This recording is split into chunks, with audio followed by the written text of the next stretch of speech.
सभी लोगों को नव वर्ष की हार्दिक शुभकामनाएं। आप लोगों के मन में ये आ रहा होगा कि इस समय नव वर्ष की हार्दिक शुभकामनाएं,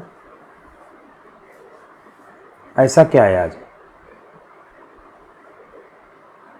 तो आज से विक्रम संवत का नया वर्ष चालू हो रहा है। विक्रम संवत मतलब सम्राट विक्रमादित्य द्वारा स्थापित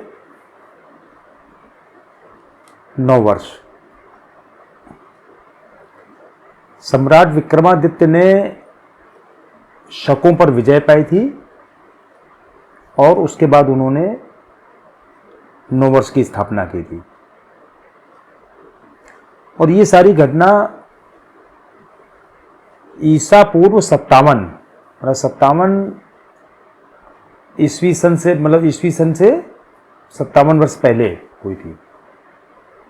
मतलब अगर आज ईस्वी सन 2025 चल रहा है तो उसमें अगर 57 वर्ष हम जोड़ दें तो विक्रम संवत का वर्ष आ जाएगा, मतलब 2082।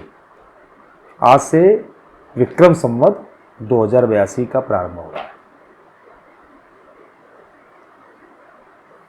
विक्रम संवत का अपने भारतीय जो क्षेत्र है उसमें क्या महत्व है, इसके लिए हमको ये देखना पड़ेगा कि विक्रम संवत जिन्होंने चालू किया है, जिनके नाम पर चालू किया हुआ, उनका क्या महत्व है। तो विक्रम संवत चालू किन्होंने किया था? सम्राट विक्रमादित्य ने। और सम्राट विक्रमादित्य कौन थे, ये कहां के राजा थे, इसके बारे में हम लोग थोड़ा सा जानकारी करेंगे आज। तो सम्राट विक्रमादित्य वैसे तो ये माना जाता है कि कोई एक शासक नहीं थे, ये एक उपाधि थी जो कि उस तरह के जो भी राजा हुए उज्जैन के, मध्य प्रदेश के, उनको टाइटल दिया गया विक्रमादित्य का। लेकिन जिनके बारे में ये हम लोग विक्रम संवत मनाते हैं वो 57 ईसा पूर्व जो है उज्जैन के राजा थे और उन्होंने शकों को पराजित किया था और अपना विक्रम संवत चालू किया था। उनके बारे में ये था कि वो बहुत विद्वान राजा थे, बहुत ही न्यायप्रिय राजा थे, बहुत ही वीर राजा थे। उनकी बहुत सारी किंवदंतियां, बहुत सारी कहानियां प्रचलित हैं। उनका जो केंद्र था, उनकी जो राजधानी थी, वो उज्जैन थे। और उस समय उज्जैन को केंद्र में रखकर पूरे भारतीय क्षेत्र में विद्या, कला और व्यापार का पूरा उन्होंने प्रचार और प्रसार किया था। बहुत मतलब यशस्वी राजा हुए। उन्हीं सम्राट विक्रमादित्य का जो दरबार होता है, राज दरबार जिसको बोलते हैं, उसमें 9 विद्वानों का एक समूह उन्होंने तैयार किया था, जिनको कि नवरत्न कहा जाता था। उन नवरत्नों में कालिदास जो महान कवि हुए और नाटककार हुए, वाराह मिहिर जो खगोल शास्त्री और गणितज्ञ थे, अमर सिंह जो अमर कोश के लेखक थे, धन्वंतरी जो आयुर्वेदाचार्य थे, कहपड़क जो नीति शास्त्री थे, शंकु जो ज्योतिषी शास्त्री थे, गटकरपर जो धर्मशास्त्री थे, वेताल भट्ट जो विज्ञान और कथा के विशेषज्ञ थे, और वररुचि जो व्याकरणविद थे। इस तरह के 9 लोग जो थे उनके नवरत्नों में थे। विक्रमादित्य जी के न्याय और प्रशासन के बारे में जो मुख्य कहानियां प्रचलित हैं वो सिंहासन बत्तीसी और विताल पचीसी की कथाएं हैं, जो बहुत भारतवर्ष में प्रचलित रही हैं, जो कि सम्राट विक्रमादित्य की बुद्धिमत्ता और उनकी न्यायप्रियता को दर्शाने वाली कहानियां हैं।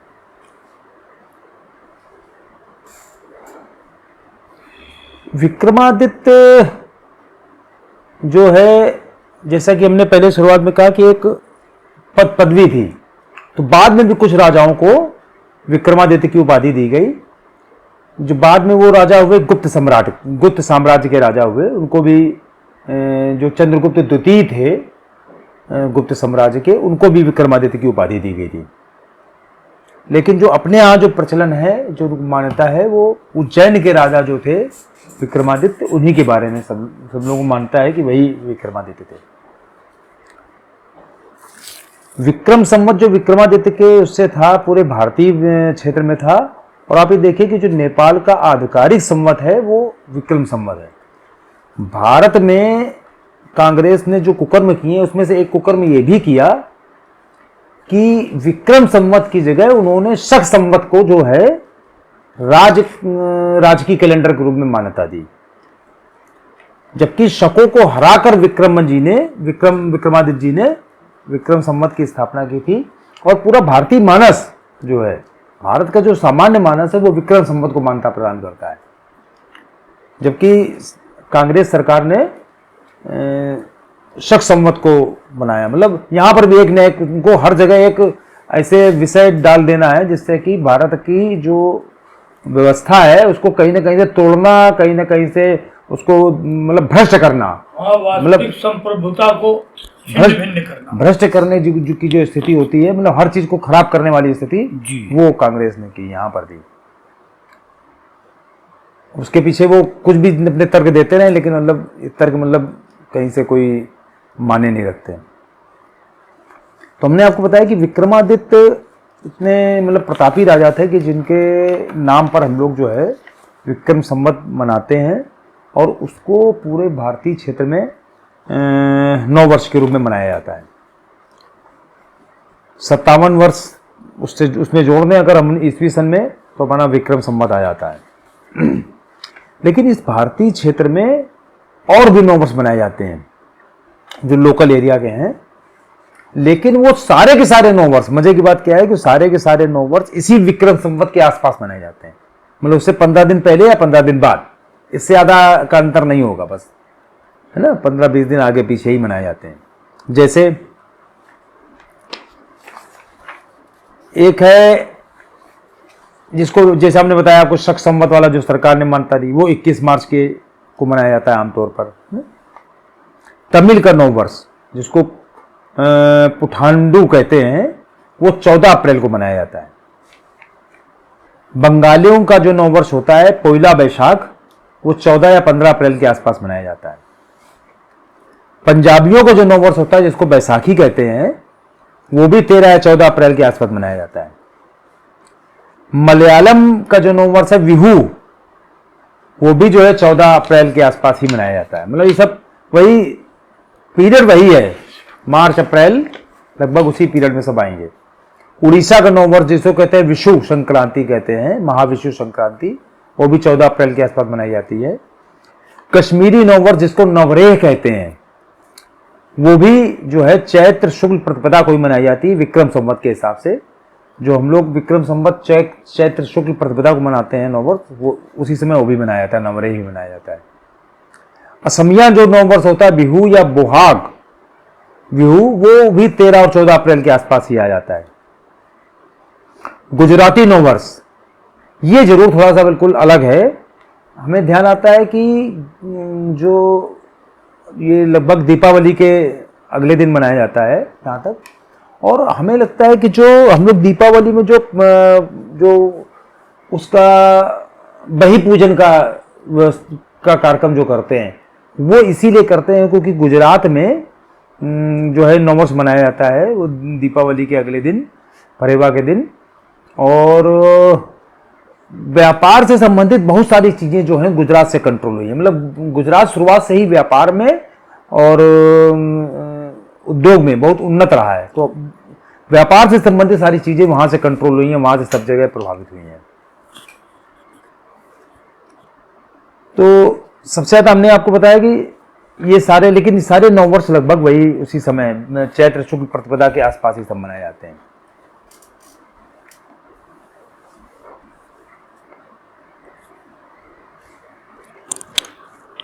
इसको हम लोग जैसे 9 संवत्सर समानता कहते हैं 9 वर्ष को इसको, इसी समय से हम लोग पंचांग, नया पंचांग भी चालू करते हैं ना, मतलब नया कैलेंडर जिसको कहा जाए, हम लोग उसको पंचांग कहते हैं, नया कैलेंडर। जैसे अंग्रेजों का नया कैलेंडर चालू होता है 1 जनवरी से, वैसे हम लोगों का नया कैलेंडर जो होता है चैत्र शुक्ल प्रतिपदा से चालू होता है, विक्रम संवत से।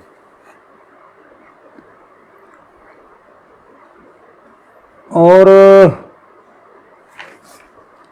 कुछ एक चीज़ें और हैं जो हमें लगता है कि अगर हम लोग उस पर ध्यान देंगे तो हमको लगेगा कि ये जो अपना 9 वर्ष है उसका, मतलब विक्रमादित्य ने उस समय हराया था शकों को, उस समय उन्होंने चालू किया, वो तो है ही है।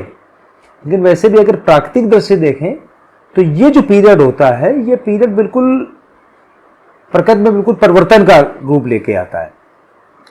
ठंडक बिल्कुल समाप्त हो जाती है लगभग, और गर्मी और उसका पीरियड चालू होता है। लेकिन ये पीरियड जो होता है लगभग गुलाबी रहता है, मतलब ना ज़्यादा ठंड है ना ज़्यादा गर्मी है, बिल्कुल सामान्य पीरियड एकदम चल रहा होता है। इस समय जिस दिन से 9 वर्ष चालू होता है उसके 9 दिन तक, जिसको कि चैत्र की नवदुर्गा भी हम लोग कहते हैं, पूरा लगभग भारतीय मानस जो है चैत्र नवदुर्गा के रूप में मनाता है, और 9 दिन तक वो व्रत रहता है। व्रत रहने के लिए भी बहुत सारे कारण होते हैं, जैसा कि सामान्यतः आयुर्वेद में कहा गया है कि व्रत रहने से शरीर की शुद्धि होती है। तो ये भी चूंकि ऋतु का परिवर्तन आ रहा होता है, मौसम का परिवर्तन हो रहा होता है, तो 9 दिनों तक व्रत रह के व्यक्ति जो है अपने शरीर को नए मौसम के हिसाब से ढालने का प्रयास करता है। उसको लगता है कि अगर हम इस समय व्रत रह लेंगे तो अपना आगे के लिए 1 साल के लिए हमारा पूरा शरीर जो है बिल्कुल एक्यूरेट हो जाएगा, ठीक हो जाएगा, तापमान में अनुकूल रहेगा। हाँ, मतलब गर्मी फिर बरसात, मतलब जो भी मौसम आएगा, लेकिन आगे का वर्ष फिर जो है बढ़िया ढंग से बीतेगा। और एक चीज ये भी देखिए, 9 दिनों तक तपस्या करने का, मतलब एक भाई नवदुर्गा तपस्या करने का भी है, क्योंकि देवी शक्ति की आराधना हमेशा तपस्या ही की जाती है, मतलब तपस्या का पीरियड ही होता है। तो तपस्या करके हम अपने शरीर को बिल्कुल मजबूत बनाते हैं ना, क्योंकि तब से हमेशा अपना दिमाग और शरीर, दिल और दिमाग जिसको कहा जाए, और शरीर सब अपना मजबूत बनता है। तो ये तपस्या करने का भी पीरियड होता है। 9 दिन के बाद, मतलब रामनवमी के दिन, चैत्र की नवमी के दिन भगवान राम का जन्म हुआ था, तो रामनवमी भी मनाते हैं हम लोग बहुत धूमधाम से, क्योंकि ऐसा उत्सव है इधर भारत का कि राम तो है यहाँ के कण कण में व्याप्त हैं, तो उनका जन्मदिन भी हम लोग खूब अच्छे तरीके से मनाते हैं। तो ये पीरियड लगभग ऐसा होता है, और चूंकि भारतवर्ष के लगभग अधिकांश क्षेत्रों में 9 वर्ष मनाया जाता है, तो पूरा भारतवर्ष लगभग बिल्कुल उत्सव के उसमें मूड में रहता है इस समय। अब हम लोगों को इसमें और क्या क्या कर सकते हैं, जैसे तो हम लोगों को लगता है कि एक तो 9 वर्ष पर हम लोग जो है, जैसे सामान्यतया उत्सव, जैसे हमने कहा ना उत्सव है 9 वर्ष का, तो उत्सव के रूप में इसको मनाना चाहिए। हम लोगों को अपने घरों को सजाना चाहिए, अपने घरों में विशेषकर जो अपनी जो केसरिया पताकाएं होती हैं वो लगानी चाहिए। हम लोगों को एक दूसरे को शुभकामनाएं देनी चाहिए अपने आगामी वर्ष के लिए। और अब तो खैर बहुत ज़्यादा चीज़ें होने लगी, लोग बैनर लगा के शुभकामनाएं देते हैं, होर्डिंगें लगा के शुभकामनाएं देते हैं, सब कुछ करते हैं, लेकिन व्यक्तिगत रूप से बातचीत करके शुभकामनाएं देना। 9 वर्ष हम लोग चूंकि 9 दुर्गों के रूप में मनाते ही हैं, तो उसको भी खूब धूमधाम से मनाना चाहिए, मतलब उसको बिल्कुल प्रसन्नता से और बिल्कुल इतने उल्लास से मनाना चाहिए कि लोगों को लगे कि हाँ, भारतीय लोग जो है अपने 9 वर्ष को अच्छे तरीके से मना रहे हैं। बार बार लोग कंपेयर करते हैं कि ये हम लोग उस समय 1 जनवरी को इतना मनाते हैं, इस समय तो 1 जनवरी को मनाने का क्या कारण क्या है कि उस समय ज़्यादातर हमने देखा है कि अब तो खैर कि ज़्यादातर लोग जो है शराब पी के और उस तरीके से उसके मनाते हैं, और उसका कोई मतलब भी नहीं रहता है। एक तो वो मौसम इतना गंदा होता है कि इतनी ज़्यादा ठंड होती है कि आप उसको मना ही नहीं सकते हैं, मतलब मनाने जैसी कोई चीज़ उसमें होती ही नहीं है। भारतवर्ष के लिए बता रहे, बाकी कहाँ पर क्या होता है मैं नहीं पता।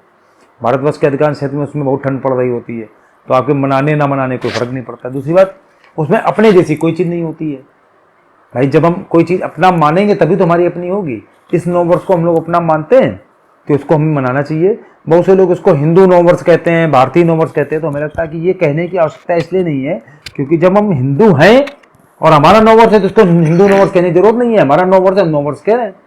और दूसरा भारत में मना रहा है तो भारतीय नववर्ष भी कहने की जरूरत नहीं है।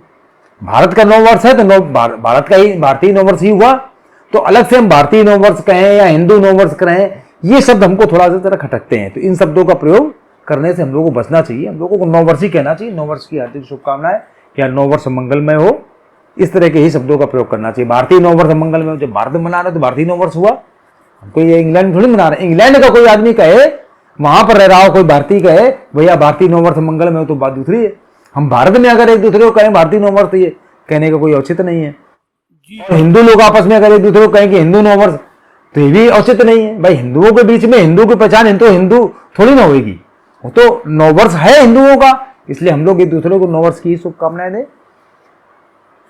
और इसमें हमें नहीं लगता है कि कोई बहुत ज्यादा बात करने की जरूरत है, इतनी बातें हमने पर्याप्त कर ली है। एक तो इसके ऐतिहासिक महत्व आपको बता दिया कि विक्रमादित्य जी ने शकों को हरा के ये नववर्ष प्रारंभ किया था।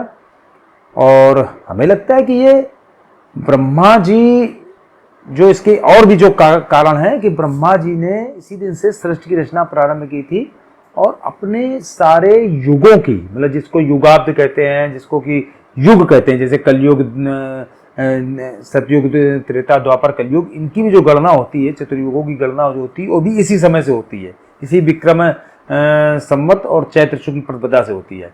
अब विक्रमादित्य जी ने इस चैत्र शुक्ल प्रतिपदा को इसीलिए चालू किया होगा, हमें लगता है कि चूंकि उसका ऐतिहासिक मतलब अपना पौराणिक महत्व होगा, इसीलिए इस समय से चालू किया होगा। हराया तो उन्होंने किसी भी समय होगा, ऐसा तो नहीं ना कि उसी दिन हराया होगा, हराया तो उन्होंने किसी भी समय होगा, लेकिन इस समय से चूंकि विक्रम संवत की स्थापना उन्होंने प्रारंभ इसीलिए किया क्योंकि इसका पौराणिक महत्व रहा होगा, और चैत्र शुक्ल प्रतिपदा से वर्ष को मनाने का उन्होंने निश्चय किया होगा। ये एक बहुत अच्छा निर्णय उन्होंने किया था, जो कि हम लोग जिसका कि सुफल हम लोग देख रहे हैं। और हमें लगता है कि हम लोग अगर इसको ठीक ढंग से मनाएंगे और करेंगे तो भारत का भविष्य और ज़्यादा उज्जवल होगा। क्योंकि भारतवर्ष की जनसंख्या इतनी है कि अगर 140 करोड़ लोग कुछ भी करने लगेंगे तो अपने आप में पूरी दुनिया के लिए एक मिसाल हो जाएगी, वो कहने की जरूरत नहीं है। भाई पूरी दुनिया में मान लो 6-6.5 करोड़ पॉपुलेशन है, उसमें से 1.5 करोड़ लोग अगर यही 150 करोड़ लोग यही करने लगेंगे तो एक चौथाई लोग ये एक अलग काम करने लगे ना, तो अपने आप में उसका प्रभाव पड़ेगा। तो हमें लगता है कि इसको हम लोग इस तरीके से मनावें और करें। सब लोगों को एक बार फिर से पुनः नववर्ष की हार्दिक शुभकामनाएं। आपका आगामी नववर्ष बहुत बहुत मंगलमय हो, आप लोग उत्तरोत्तर प्रगति करें, स्वस्थ रहें, सानंद रहें। इन्हीं शुभकामनाओं के साथ बहुत बहुत धन्यवाद।